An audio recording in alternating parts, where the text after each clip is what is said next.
Shalom Bapak Ibu Saudara dimanapun kita berada. Kembali lagi dalam Blessing Talk Show bersama kami, juga bersama narasumber khususnya Pastor Robson dari Jakarta. Hari ini kita akan membahas sesuatu yang fenomenal, yang tidak pernah berhenti-henti untuk selalu dibahas oleh kekristenan, yaitu mengenai mujizat. Malam hari ini topiknya, masihkah ada mujizat Bapak Ibu? Ada golongan tertentu yang sudah tidak percaya lagi mujizat. Mujizat hanya terjadi di konteks perjanjian baru, di zaman para rasul saja atau jemaat mula-mula. Ada yang percaya dan maniak sekali dengan mujizat. Pokoknya apa-apa mujizat, semua dihubungkan dengan mujizat. Ada yang memilih, ya terserahlah, mau ada mau enggak, ya kan. Nah, kita akan bahas mengenai mujizat, hal-hal yang lainnya juga tentu saja bersama Pastor Robson. Karena itu Bapak Ibu Saudara, kami juga membuka ruang pertanyaan bagi Bapak Ibu Saudara mengenai hal ini. Nah, di awal diskusi kita, Pastor Robson, kira-kira untuk mendahului topik masihkah ada mujizat, apa yang ingin Pastor sampaikan? Ya, kalau jawaban sederhananya sih, ya kita masih percaya mujizat. Masih ya. Kita bukan hanya masih percaya mujizat itu masih terjadi atau berlangsung, tapi kita juga mengharapkan mujizat terjadi dalam kehidupan kita saat kita ada masalah atau saat kita sedang mengalami sakit. Nah, yang menjadi pertanyaan adalah dasar teologis. Ya. Untuk kita menunjukkan, membuktikan bahwa benar mujizat itu masih ada dan masih berlangsung hari ini. Meskipun ada perdebatan Bang nantinya ya, terkait dengan ada sekelompok orang atau orang-orang yang tidak lagi percaya ya akan karunia mujizat itu masih ada, mujizat itu masih terjadi hingga hari ini. Bahkan orang-orang yang menamakan diri sebagai teolog liberal menganggap bahwa mujizat itu adalah sebuah mitos. Mitos, dan bahkan yang lebih mengerikannya lagi, dia menganggap bahwa Alkitab itu dipenuhi banyak mitos dan semua mitos itu harus dibuang dari Alkitab. Ada kelompok yang tidak percaya bahwa mujizat itu ada dan masih terjadi. Bahkan itu dari kalangan Kristen Bang, seperti para teolog liberal. Ya, mereka menganggap hal-hal yang bersifat supernatural itu mitos, sudah tidak ada lagi. Sehingga bahkan cerita-cerita yang bersifat mitos dari Alkitab harus dibuang.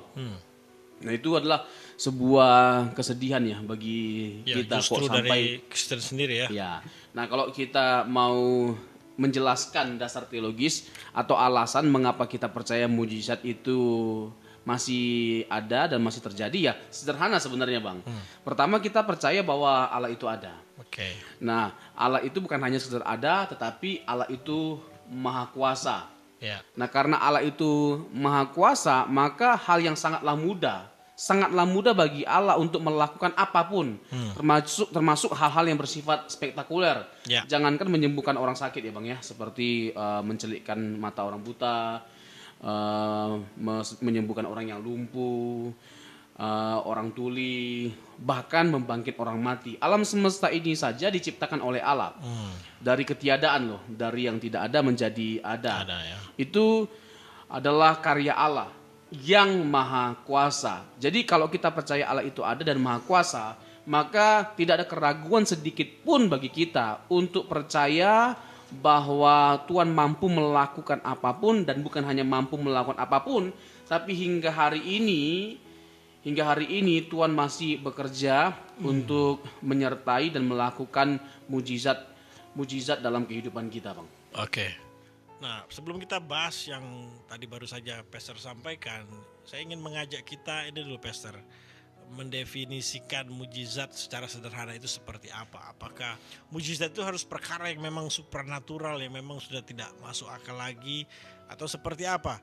Karena kan orang sedikit-sedikit mujizat, cari tempat parkir susah, tiba-tiba ada yang keluar, wah mujizat ini ya kan. Jadi sedikit-sedikit mujizat. Kira-kira mujizat ini biar kita mempunyai pemahaman yang sama, didefinisikan seperti apa Pastor mujizat ini? Ini menarik ya. Iya. Jadi sederhananya begini, mujizat itu adalah hal-hal yang bersifat supranatural. Ya, jadi supernatural di luar akal nalar manusia ya. Ya. Jadi itu di luar logika manusia, tapi bukan tidak masuk akal loh. Iya, iya, Jadi- di luar kemampuan Jadi lah ya. bukan hanya sekedar masuk akal tidak masuk akal, tetapi ada sesuatu yang lain yaitu di luar akal, beyond our mind gitu loh. Di luar akal manusia dan hanya Allah yang bisa lakukan itu. Oke. Hanya Allah yang bisa melakukan mujizat. Karena apa? Karena itu sesuatu yang bersifat supranatural. Ya, ya. Gitu, Bang. Ya, jadi kalau hal-hal yang masih bisa dilakukan oleh manusia sebenarnya itu belum ranahnya mujizat dong. Begitu maksudnya Pastor ya? Iya. Iya, iya. Nah, apakah mujizat harus melulu kesembuhan ya kan? Atau sakit yang yang parah gitu, atau ada apa hal lain tentang ini? Ini menarik ya. Iya. Jadi gini, Alkitab itu kan dipenuhi dengan kisah-kisah tentang mujizat, Bang. Iya. Dari Perjanjian Lama itu kita dapat menceritakan ya berbagai macam peristiwa mujizat yang luar biasa yang Allah lakukan. Seperti pengalaman Israel di padang gurun. Ya. Kita bisa melihat betapa dahsyatnya Tuhan itu. Dia mempertontonkan keperkasaannya, kedaulatannya, kekuasaannya kepada orang Israel. Di padang gurun yang seharusnya mereka kurang lebih bisa sampai ke tanah Kanaan, Bang ya. Itu 40 hari jadi 40 tahun. Ya. Dan di padang gurun mereka berada di padang gurun selama 40 tahun. Yang mana di tempat itu tidak ada kehidupan, Bang. Oke. Tidak ada air, tidak ada makanan. Tetapi sekalipun tidak ada kehidupan di sana karena tidak ada air dan tidak ada makanan, mereka tetap bisa hidup karena mereka berjalan bersama dengan Tuhan yang hidup. Dan banyak hal yang Tuhan kerjakan, nyatakan bagi setiap mereka. Seperti mereka disertai oleh tiang awan, tiang api, mereka makan daging, mereka makan roti mana dari surgawi. Itu roti malaikat, Bang. Nggak ada yang pernah makan roti dari surga, roti malaikat. Itu Israel, satu-satunya bangsa yang mengecap makanan malaikat itu hanya bangsa Israel. Pasti lebih enak, lebih hauce daripada semua makanan yang ada di dunia ini. Ya. Nah, mereka juga melihat karya-karya mujizat yang luar biasa seperti menyeberang laut Teberau. Itu karya Allah. Jadi banyak hal-hal yang fenomenal, hal-hal yang bersifat supranatural Tuhan tunjukkan dan dialami oleh manusia. Perjanjian baru juga sama. Orang mati dibangkitkan itu banyak sekali. Lumpuh, orang yang 38 tahun lumpuh, 12 tahun pendarahan, itu semua dipulihkan oleh Tuhan. Itu semua kejadian-kejadian dahsyat yang hanya Allah bisa lakukan. Nah, Pastor, apakah tujuan mujizat itu tuh hanya melulu untuk kepentingan Tuhan? Kalau dalam Perjanjian Lama jelaskan ini satu bangsa dipilih, lalu Tuhan menyatakan mujizatnya untuk kepentingan Tuhan, untuk rencana Tuhan, atau ada yang lain. Nah, di Perjanjian Baru seperti apa? Karena Yesus juga kan melakukan mujizat. Kira-kira biar sinkron ini masih sama nggak nih tujuan Tuhan memberikan mujizat kepada orang-orang percaya seperti itu?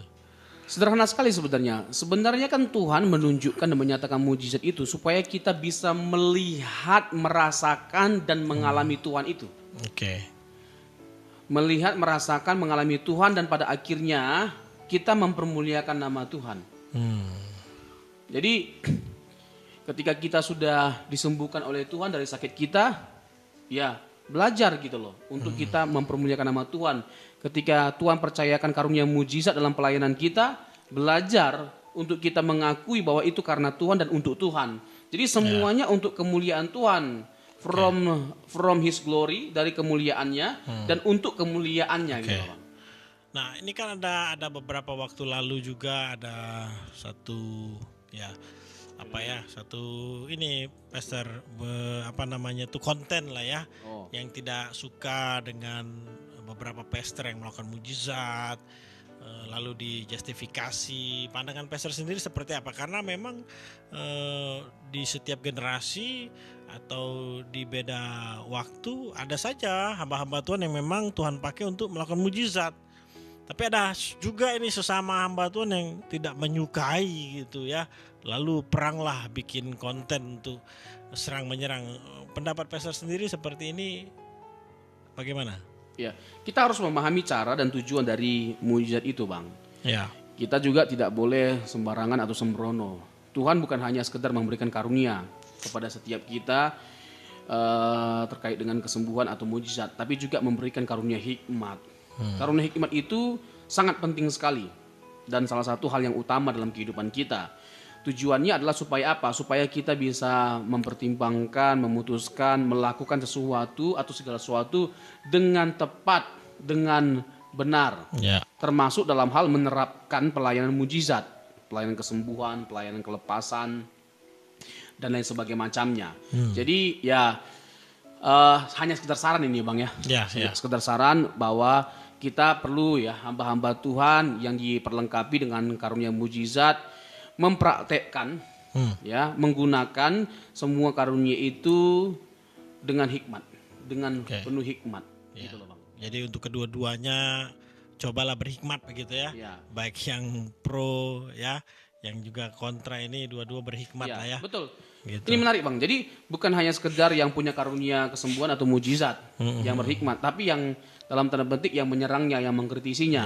Jangan sampai terkesan kita tidak percaya pada apa yang terjadi atau dilakukan. Karena gini prinsipnya, tadi kan kita sudah tegaskan di awal Bang, bahwa kita percaya bahwa mujizat itu terjadi dan benar-benar ada dan masih terjadi atau masih berlangsung hingga hari ini. Nanti kita bisa jelaskan secara teologis alasan kita.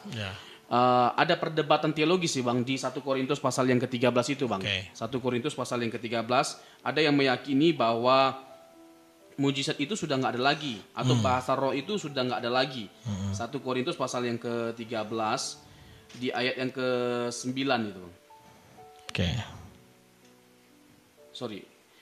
Di ayat yang ke-8 sih dimulainya ya.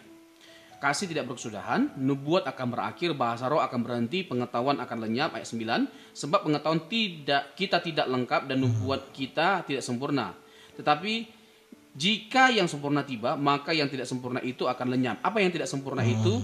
Tadi Bang, nubuat, bahasa roh, ya pengetahuan, termasuk mujizat. Nah, itu semua adalah hal-hal yang digolongkan sebagai yang tidak sempurna. Tidak lagi ada ketika yang sempurna itu sudah tiba. Nah, di sini ada perdebatan. Yang sempurna itu apa ya? Dipahami dalam pengertian apa? Ada yang memahami dalam pengertian ketika para rasul mati. Ada yang memahami ketika kanon Alkitab sudah selesai. Ya. Tapi pertanyaannya apakah benar tafsiran ini? Tentu tidak. Misalnya kita bahas mengenai kanon. Ya, kanon. Ini kan yang nulis Paulus Bang. Korintus. 1 Korintus ini ditulis oleh Rasul Paulus. Nah, ketika Paulus menulis surat Korintus, nggak ada di benaknya Bang bahwa suratnya ini akan dikanonkan. Tidak ada dalam benak Paulus bahwa akan ada peristiwa kanonisasi. Itu nggak ada. Meskipun dia tahu bahwa dia dituntun oleh Roh Kudus untuk menuliskan semuanya ini. Tapi masalah kanon dia nggak tahu. Jadi sangatlah aneh kalau kita menghubungkan ayat ini, menafsirkan ayat ini, lalu merelasikannya dengan kanon, yang mana Paulus nggak memikirkan masalah kanon pada waktu itu. Nah, pertanyaannya kalau begitu kita mau memahami apa ini yang sempurna itu? Yang sempurna itu dalam pengertian apa? Dalam pengertian kedatangan Tuhan yang kali kedua ayat 12 Bang. Karena sekarang kita melihat dalam cermin suatu gambaran yang samar-samar. Selama kita di dunia ini belum lengkap pengetahuan kita, wawasan kita, ya pengenalan kita akan Tuhan.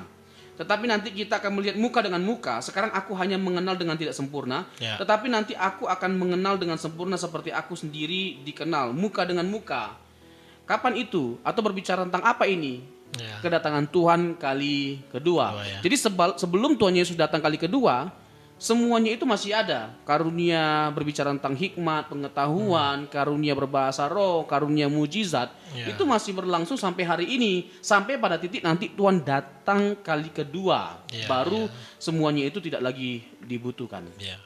ya sebagai orang Kristen kita tidak boleh anti dengan kata mujizat atau tidak boleh anti dengan mujizat, karena memang mujizat itu masih terjadi Bapak Ibu Saudara, nanti sampai Tuhan Yesus datang kedua kali. Tapi di sisi yang lain juga, nah ini pertanyaan selanjutnya, tidak boleh juga menjadi orang Kristen yang maniak dikit-dikit mujizat. Apa-apa dihubungkan dengan mujizat. Nah, pandangan pastor sendiri tentang fenomena ini seperti apa nih? Ya kan kita sih tidak menyangkali, tapi kan kalau orang-orang ini nggak ngalamin mujizat gimana? Yang terjadi yang saya lihat ya jadi mundur, jadi kecewa dengan Tuhan karena terlalu maniak sekali. Nah, dalam pandangan saya ya kalau terlalu punya ekspektasi yang tinggi lalu tidak sesuai dengan harapan, biasanya kecewa. Nah, bukan berarti tidak boleh tidak boleh percaya dengan mujizat, tidak. Tapi kalau terlalu maniak menurut saya itu berlebihan, Pastor. Kalau Pastor sendiri pandangan seperti apa nih tentang kekristenan yang seperti ini? Ya, kita membutuhkan mujizat Bang ya. Ya. Tetapi jangan jadikan mujizat sebagai fokus atau tujuan. Menjadi salah ketika kita menjadikan mujizat sebagai fokus dan tujuan kita. Jangan menganggap bahwa kita adalah orang yang tidak dewasa rohani kalau kita mencari mujizat atau meminta mujizat dinyatakan. Karena begini, dalam 2 Korintus pasal yang ke-12, Paulus mengalami sakit ya. Dia menjelaskan kesaksiannya. Dia mengalami sakit yang begitu luar biasa. Tetapi kita tidak tahu dalam pengertian apa sakit yang dia alami pada waktu itu. Ya berbeda pandangan lah ya para teolog. Tapi dia mengalami satu penyakit yang begitu luar biasa. Dan dikatakan bahwa utusan iblis menggocoh aku. Lalu dia berdoa meminta mujizat kepada Tuhan. Supaya Tuhan memulihkan dia. 3 kali loh dia berdoa. Ini kita sepakat lah ya. Ini adalah Rasul Paulus loh. Rasul yang kita pandang hebat sekali. Dia menulis hampir setengah perjanjian baru. Dia punya karunia mujizat, karunia kesembuhan. Dia menyembuhkan orang dengan sapu tangannya Bang. Tapi ingat sapu tangan Paulus ya, bukan kita Bang ya. Paulus itu menyembuhkan, kita mempingsankan. 3 minggu gak dicuci ya. Kan lu. Apalagi ya. Terus dikasih sama orang, pingsan orang. Gak sembuh. Nah ini sakit. Kita harus benar-benar dengan jujur ya melihat konteks itu Bang. 2 Korintus pasal yang ke-12. Jadi Paulus yang hebat itu meminta mujizat. Paulus yang luar biasa itu meminta mujizat. Yang luar biasa spiritualitasnya, intelektualitasnya, dan yang lainnya. Meminta supaya Tuhan menyembuhkan dia 3 times. 3 kali. Tapi apa jawab Tuhan? Apakah Tuhan mengindahkan keinginannya dengan menyembuhkan dia? Tidak loh. Justru dalam kemahanmu kuasaku menjadi sempurna. Itu jawab Tuhan kepada Paulus. Betul. Tuhan tidak menyembuhkan sakitnya. Coba bayangkan. Bisa menjadi sebuah kesedihan ya, kengerian ya. Seorang hamba Tuhan yang dipakai Tuhan luar biasa, bahkan punya karunia kesembuhan, ketika sakit tidak sembuh dari sakitnya, tidak mengalami mujizat. Tapi kalau kita memandang mujizat dengan benar, tidak menjadi kecewa kita meskipun kita nggak mengalami mujizat Tuhan. Tidak menjadi kecewa karena fokus kita bukan mujizat. Fokus kita itu adalah Tuhan. Fokus kita itu Tuhan. Jadi nggak kekurangan apapun kita ketika kita sudah mengenal dan hidup dalam Tuhan. Nggak kekurangan apapun sekalipun ketika apa yang kita mintakan itu tidak dipenuhi oleh Tuhan. Karena apa? Tuhan lebih besar dari keinginan kita. Tuhan itu lebih besar dan lebih utama dari permohonan kita, bahkan dari hidup kita. Nah, apakah ada sesuatu gitu loh yang lebih kita utamakan daripada Tuhan? Kalau memang kita sudah memandang Tuhan segala-galanya atau lebih besar dari apapun, seharusnya tidak. Jadi sederhananya kita butuh mujizat, tapi jangan jadikan mujizat sebagai fokus kita. Karena gini Bang, saya tambahkan lagi Bang ya, Yohanes 6 Bang ya. Sebelumnya kan diceritakan bahwa Tuhan Yesus melakukan mujizat yang luar biasa Bang ya. 5 roti, 2 ikan, 5.000 orang bisa makan. Dari 5 roti, 2 ikan. 5.000 orang bisa makan. Bagaimana hal ini bisa terjadi? Ya bisalah, kan Tuhan. Tuhan itu kan maha kuasa. Nah, setelah itu diceritakan bahwa mereka berbondong-bondong cari Yesus, mengejar Yesus. Mereka antusias. Ini sih udah paten, udah keren ini, hebat sekali. Tapi motivasinya salah. Tuhan tahu bahwa mereka itu motivasinya salah. Apa kata Tuhan di Yohanes pasal yang ke-6? Kamu datang cari aku itu bukan karena melihat tanda, tapi karena kamu ingin makan. Coba sedih nggak nih bang? Miris nggak? Ya. Karena kamu ingin makan di Yohanes pasal yang ke-6 ayat yang ke-26 itu bang. Bukan karena kamu telah melihat tanda-tanda, melainkan karena kamu telah makan roti itu dan kamu kenyang. Kalau dalam bahasa asli mujizat secara khusus di Injil Yohanes, kata yang dipakai itu semeion bang, tanda atau petunjuk. Nah Tuhan memberikan berbagai macam tanda atau petunjuk kepada orang Israel pada waktu itu untuk mereka pada akhirnya bisa membaca, mengenali, oh benar Yesus ini adalah Mesias yang dinubuatkan dalam perjanjian lama, yang sudah kita tunggu-tunggu selama ini. Dengan segudang tanda dan petunjuk yang Tuhan berikan, harapannya mereka bisa baca. Ternyata enggak bang.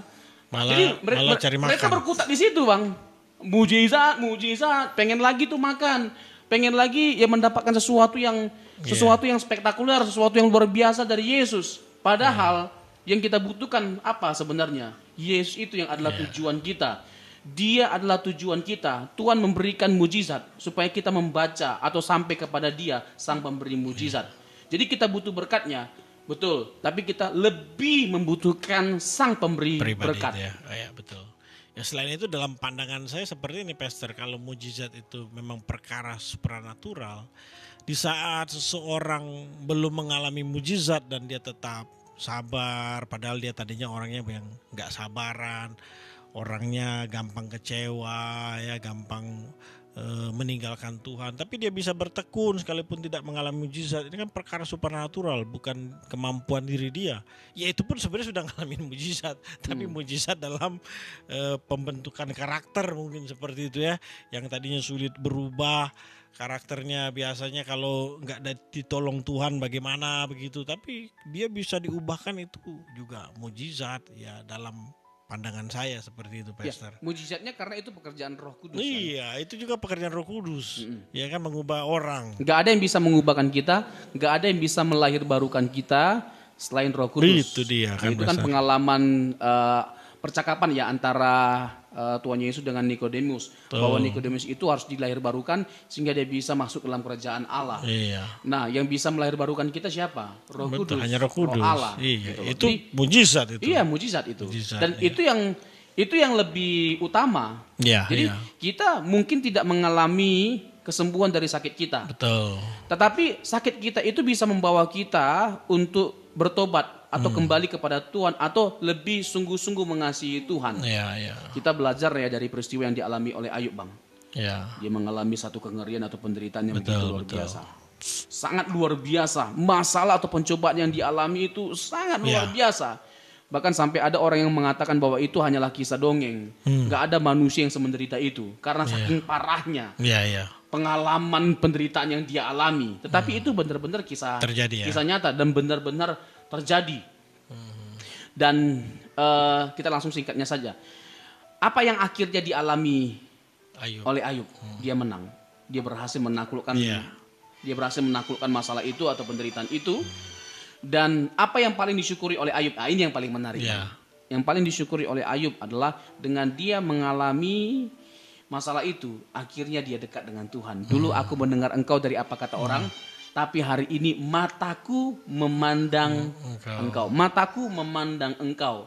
Bukankah tidak ada yang lebih penting selain kita jadi semakin dekat dan semakin mengenal Tuhan. Jadi bisa kita mungkin tidak mengalami kesembuhan dari sakit kita. Tetapi bukan tidak ada berkat yang kita alami hanya karena mujizat nggak terjadi. Apa itu berkatnya? Jadi semakin dekat loh kita. Nah itu dia. Jadi lebih semakin luar biasa. Loh kita. Jadi bertobat loh kita. Lewat bangkrut yang kita alami. Dulu kita sombong. Akhirnya ya dihajar Tuhan. Akhirnya kita jadi belajar untuk rendah hati. Bukankah itu berkat? Itu juga berkat yang selama ini tidak kita pahami sebagai sebuah berkat. Ya betul sekali Pastor ya. Ya jadi buat Bapak Ibu Saudara yang belum mengalami mujizat atau sudah sekian waktu menantikan mujizat, percayalah Bapak Ibu, di balik penantian kita itu sungguhnya ada berkat, betul ya Pastor ya. Ada berkat yang Tuhan sedang sediakan bagi kita, dan tidak selalu berkat berupa uang, jalan keluar, kemudahan. Tapi hidup kita yang diubahkan Tuhan itu berkat Bapak Ibu Saudara, dan itu mujizat yang luar biasa juga. Nah, Pastor, apa yang ingin Pastor sampaikan mengenai ada kesalahpahaman nih mengenai mujizat dan providensia Allah? Apa yang ingin Pastor sampaikan nih di bagian ini? Ya, jadi providensia itu adalah pemeliharaan Allah atas kehidupan kita.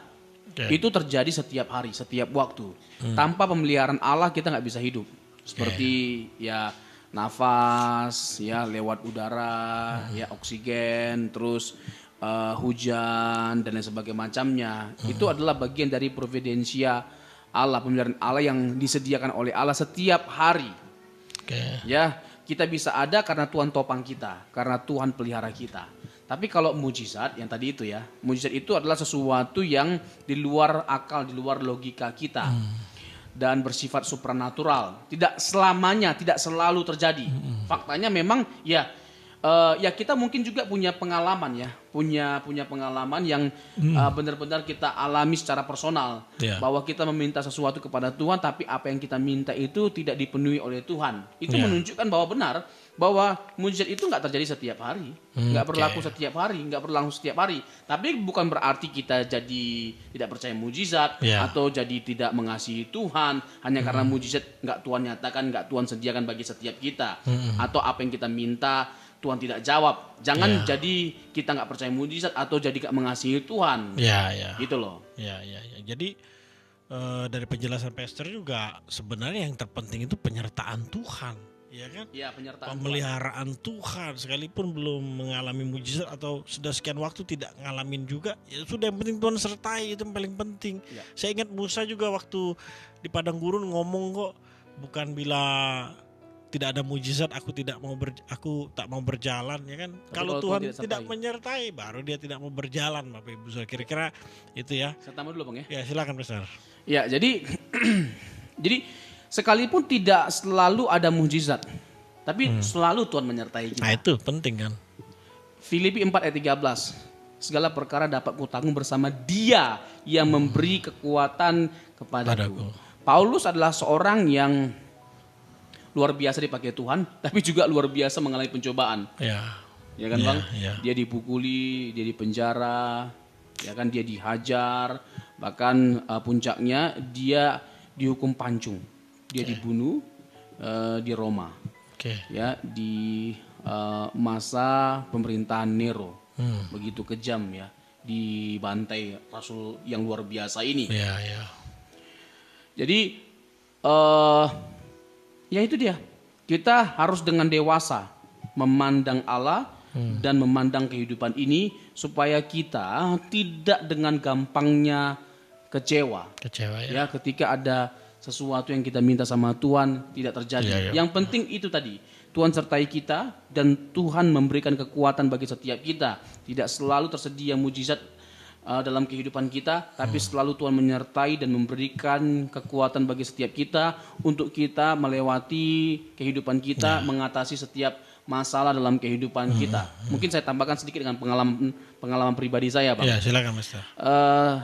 Jadi apa yang saya sampaikan tadi itu bukan hanya sekedar bisa dipertanggungjawabkan secara teologis, tapi juga saya alami secara personal bahwa mujizat itu tidak selamanya terjadi. Abang saya baru dipanggil oleh Tuhan bulan Desember ya, tanggal 2 2021. Ya, belum lama ini. Dipanggil oleh Tuhan, saya dan keluarga besar ya, bahkan semua orang yang mengasihi kami ya turut mendoakan abang kami supaya abang kami mengalami mujizat. Ya, dia mengalami satu penyakit yang parah sekali, yaitu kanker hati. Dan kita tahu bahwa belum ada obat yang pasti terhadap penyakit ini. Dan akhirnya ya itu dia, Bang. Tuhan tidak menjawab doa kami supaya abang kami ini disembuhkan oleh Tuhan. Dia meninggal tanggal 2 Desember itu. Tapi apa yang membuat saya tetap percaya dan tetap mengasihi Tuhan? Hanya karena Dia tidak memberikan mujizat bukan berarti Dia tidak menyertai kami. Dan lebih dari sekedar itu, meskipun kami nggak melihat mujizat, tapi kami melihat betapa nyatanya pertolongan Tuhan dengan memberikan kami kekuatan dan penghiburan, sehingga kami bisa melewati hari yang berat itu. peristiwa yang berat ini. Ya, Memang jujur saja ini menjadi duka cita yang sangat dalam dan tahun ini menjadi tahun terberat dalam kehidupan saya karena kepergian abang saya ini. Tapi saya sungguh yakin dan sungguh percaya Tuhan yang saya sembah adalah Tuhan yang tidak pernah berhenti menyertai dan memberikan kekuatan. Ya. Itu dia, Bang. Wah, ini luar biasa Bapak Ibu Saudara ya. Jadi kami di sini ya khususnya Pastor Robson tidak hanya membagikan sebuah teori atau pengetahuan Alkitab saja, tapi kami pun ya pengalaman Pastor Robson barusan itu benar-benar dialami Bapak Ibu Saudara ya. Jadi bagaimana kita bisa melewati hari-hari kita itu bersama dengan Tuhan itu luar biasa sekali Bapak Ibu. Nah Pastor, biar bagaimanapun ada orang Kristen-Kristen awam kan atau yang baru jadi Kristen yang memang mengharapkan terjadinya mujizat. Mungkin Pastor dari pengalaman atau dari pengetahuan Alkitab punya tips cara tertentu agar kita ini bisa ngalamin mujizat ya kan, karena kan kita kan gak anti mujizat Pastor. Ya silakan mungkin Pastor. Ya tentu iman lah ya, iman yang teguh. Iman ya. Ya kita harus benar-benar percaya kepada Tuhan, kita harus kuat ya dalam keimanan kita. Percaya bahwa tidak ada yang mustahil bagi Tuhan. Tidak ada sakit yang tidak dapat disembuhkan. Semua sakit bisa disembuhkan oleh Tuhan. Bahkan berpuasa itu juga bisa atau menjadi perlu ya saat kita ada masalah yang sangat besar, ada satu sakit yang begitu luar biasa yang kita alami atau orang yang kita kasih alami, ya bawa dalam doa. Kita bahkan juga bisa berpuasa supaya Tuhan melakukan mujizatnya. Jadi percaya sepenuhnya kepada Tuhan bahwa Tuhan itu adalah Tuhan yang penuh dengan kasih. Tuhan yang mengasihi kita dan Tuhan yang sanggup menolong setiap kita. Nah, sekali lagi ini porsinya untuk ya baru jadi Kristen lah ceritanya kan. Tapi kalau sudah lama sekian waktu jadi Kristen, apalagi sudah melayani sama seperti kami, sama seperti Pastor Robson, ya kalau tidak terjadi mujizat ya jangan ngambek lah kan. Tapi tetap bisa berjalan bersama Tuhan itu luar biasa Bapak Ibu. Nah tadi di awal atau di pertengahan ya tadi Pastor sempat katakan bahwa fokus kita bukanlah mujizat. Nah lebih detailnya atau dasar firman Tuhan lalu fokus kita tuh apa Pastor? Karena kan biar bagaimanapun hari-hari yang kita lalui ini ada kalanya berat juga nih ya kan, dan memang butuh mujizat ya kita fokusnya ke sana. Lalu kalau bukan ini fokusnya, fokus kita kemana dong atau apa yang harus kita lakukan gitu Pastor? Sekaligus juga ada dasar-dasar kebenaran firman Tuhan atau contoh-contoh di Alkitab begitu. Ya. Jadi fokus kita itu sebagai orang percaya yang semakin dewasa rohani ya, bukan bagaimana supaya kita melihat mujizat atau mengalami mujizat setiap hari. Tetapi bagaimana supaya kita mengalami pertumbuhan rohani dari hari ke hari dan mengalami keserupaan dengan Kristus. 1 Yohanes 2 ayat 6, barang siapa yang mengaku mengenal Allah, ia wajib hidup sama seperti Kristus hidup. Ini ayatnya jelas nih, wajib ya, ini fokusnya ya. Nah Tuhan menggarap kita dengan berbagai macam peristiwa. Tuhan menggarap kita dengan berbagai macam peristiwa untuk kita menjadi serupa dengan Kristus. Dengan mengalami atau tidak mengalami mujizat, ini semua menjadi sarana yang Tuhan pakai untuk kita boleh menjadi seperti Tuhan Yesus. Roma 8 ayat 28. Kita tahu bahwa Allah turut bekerja untuk mendatangkan kebaikan bagi setiap mereka yang mengasihi Dia. Dalam segala hal loh, Tuhan mendatangkan kebaikan bagi setiap kita. Tapi kebaikan di situ jangan didegradasi pengertiannya. Dari tidak punya rumah menjadi punya rumah, tidak punya anak menjadi punya anak, dari miskin jadi kaya, ya kan, tidak mengalami mujizat jadi mengalami mujizat. Jangan dipahami dalam pengertian ini. Meskipun kita percaya bahwa Allah bisa atau mampu melakukan semuanya ini. Kita bisa mengalami semuanya ini bersama dengan Tuhan kita yang maha dahsyat, maha hebat, maha luar biasa. Tetapi kita bisa memahami kebaikan di situ dalam pengertian apa dengan melihat ayat 29-nya Bang. Supaya kita menjadi serupa dengan gambaran anaknya yang tunggal. Inilah kebaikan Tuhan yang sungguhnya. Dan ini adalah satu anugerah yang begitu luar biasa, berkat yang begitu luar biasa, berkat terbesar yang Tuhan anugerahkan dalam kehidupan kita ketika kita diberi kesempatan untuk menjadi serupa dengan Tuhan Yesus. Ini berkat Ini berkat yang lebih besar dari seluruh berkat yang kita dapatkan. Secara khusus kalau dibandingkan dengan berkat jasmani atau lahiriah. Kita mendapatkan berkat yang luar biasa, kita jadi kaya raya. Ini lebih besar, lebih hebat. Sehingga kita tidak menjadi berkecil hati hanya karena kita nggak diberkati secara jasmani. Karena yang paling penting adalah berkat rohani. Dan berkat rohani yang paling besar yang Tuhan anugerahkan adalah ketika kita diberi kesempatan untuk menjadi serupa dengan Tuhan Yesus. Ini esensi keselamatan, Bang. Masuk surga itu buah. Itu buah. Buah dari keselamatan. Tapi tujuan dari keselamatan adalah bagaimana kita digarap oleh Tuhan untuk menjadi serupa dengan Tuhan Yesus. Gitu. Wah, kalau penjelasan seperti ini, kekristenan tidak menjenuhkan atau tidak membosankan Bapak Ibu Saudara. Kita tidak stagnan gitu ya.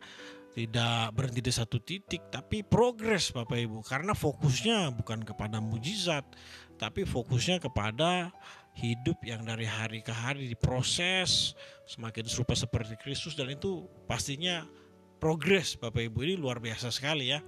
Nah, Pastor, kita sudah ada di ujung dari diskusi kita malam hari ini. Apa yang ingin Pastor sampaikan atau ada yang mau ditambahkan sebelum closing statement mengenai masihkah ada mujizat? Ya. Iya kan? Ya. Harapan nih Bang ya. Harapan kita semua yang saat ini ya, yang lagi menonton acara kita Bang ya. Diberkati oleh Tuhan. Amin. Bagi setiap kita yang sakit, biarlah sakit kita disembuhkan oleh Tuhan. Amin. Percaya tidak ada yang mustahil bagi Tuhan. Tidak ada sakit yang tidak dapat disembuhkan oleh Tuhan. Percaya Tuhan mampu lakukan. Berdoa, berpuasa bisa kita lakukan supaya karya Tuhan dinyatakan dalam kehidupan kita. Berserah sepenuhnya kepada Tuhan. Tuhan itu berdaulat. Kita bisa melihat ya berbagai macam peristiwa yang disaksikan oleh Alkitab yang very spektakuler. Ya, seperti tadi ya, laut berau di belah dua. Orang 38 tahun lumpuh disembuhkan oleh Tuhan. 38 tahun ini waktu yang sangat panjang. Ya, dia menunggu sekian lama untuk akhirnya dia mengalami kesembuhan. Pada akhirnya dia bertemu dengan Tuhan Yesus yang Tuhan Yesus secara langsung. Sebenarnya berkat utama, berkat terbesar yang dialami oleh orang ini bukan kesembuhan fisiknya, tapi berjumpa dengan Yesus secara langsung. Itu adalah sesuatu yang luar biasa. Jadi ya ada wanita juga yang 12 tahun pendarahan disembuhkan oleh Tuhan, dan masih banyak lagi ya kisah-kisah yang luar biasa. Semuanya itu bisa membangun iman kita, dan bukan hanya sekedar membangun iman kita, juga cinta kita sama Tuhan yang hebat dan luar biasa itu. Bahkan juga kita bisa mengalami hal yang sama seperti yang mereka alami pada waktu itu.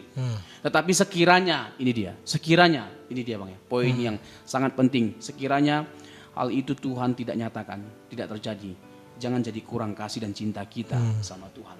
Karena bukan jadi tidak mengasihi kita Tuhan itu.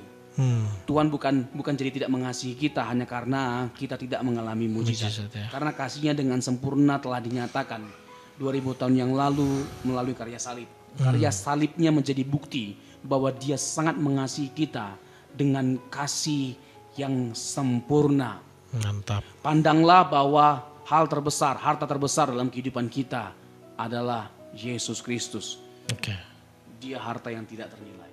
Mantap. Pastor, sebelum ditutup terlintas dalam pikiran saya satu pertanyaan. Seringkali yang menghalangi atau ada kalanya yang menghalangi terjadinya mujizat adalah logika kita, Pastor. Ya.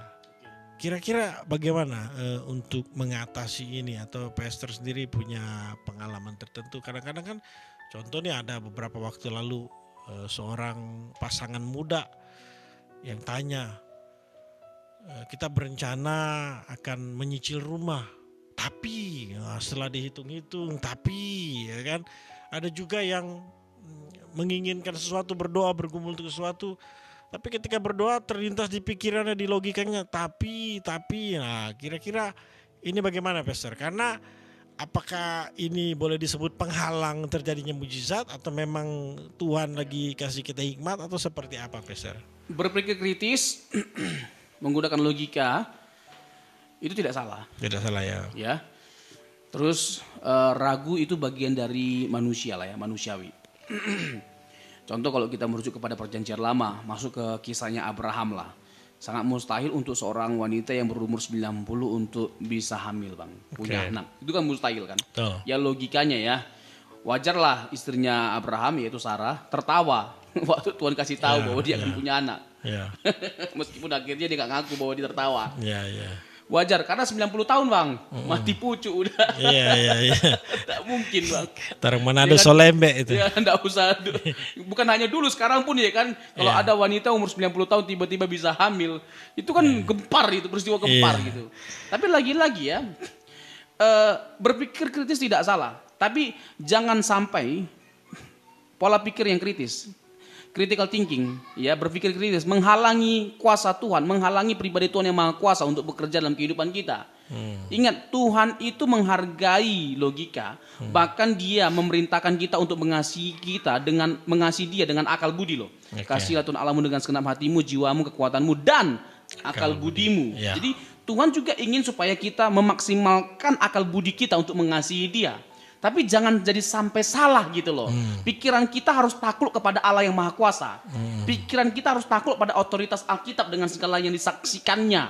Yeah. Percayai bahwa itu benar-benar terjadi. Semua mujizat yang ada dalam Alkitab itu dilakukan oleh Tuhan dan masih bisa terjadi sampai hari ini. Iya. Dan kita nggak bisa memungkiri sampai hari ini sering kita mendengarkan kesaksian-kesaksian yang luar biasa. Tiba-tiba kanker hilang. Tiba-tiba sakit jantung, orang harus di bypass misalnya. Ini ada teman saya, pendeta juga ya, dan juga merupakan pengusaha. Dia harus di bypass, tiba-tiba dalam waktu cepat dia harus di bypass. Kalau nggak berbahaya, bisa merenggut nyawa. Tiba-tiba hilang, sakitnya jantung dia hilang. Ya. Dan dokter itu kebingungan, kok bisa terjadi seperti ini? Dokter aja kebingungan. Ya. Nah, apalagi namanya ini kalau bukan mujizat, kalau bukan karena pertolongan Tuhan. Pada waktu itu memang dia sudah bilang sama Tuhan, dia pasrah, dia berserah sama Tuhan, dia sudah melakukan bagiannya dengan penuh tanggung jawab. Apalagi yang harus kulakukan? Aku benar-benar berserah kepada Tuhan. Begini kesaksiannya. Yeah. Lalu akhirnya Tuhan tunjukkan, Tuhan nyatakan mujizatnya. Tuhan itu lebih besar dari sakit kita. Tuhan itu lebih besar dari masalah kita. Oh, kita punya pikiran yang kritis, tapi Tuhan lebih besar dari pikiran kita yang kritis. Oke, ya. Puji Tuhan Bapak Ibu Saudara, kita boleh diberkati melalui Blessing Talk Show ini. Harapan kami, doa kami Bapak Ibu Saudara mengalami mujizat Tuhan, sebab mujizat Tuhan masih ada. Kalaupun kita belum mengalami, tidak perlu berkecil hati, tetap semangat berjalan bersama Tuhan sebab Dia yang memelihara kita setiap hari. Sampai bertemu dalam Blessing Talk Show. Tuhan Yesus mengasihi kita semua. Shalom.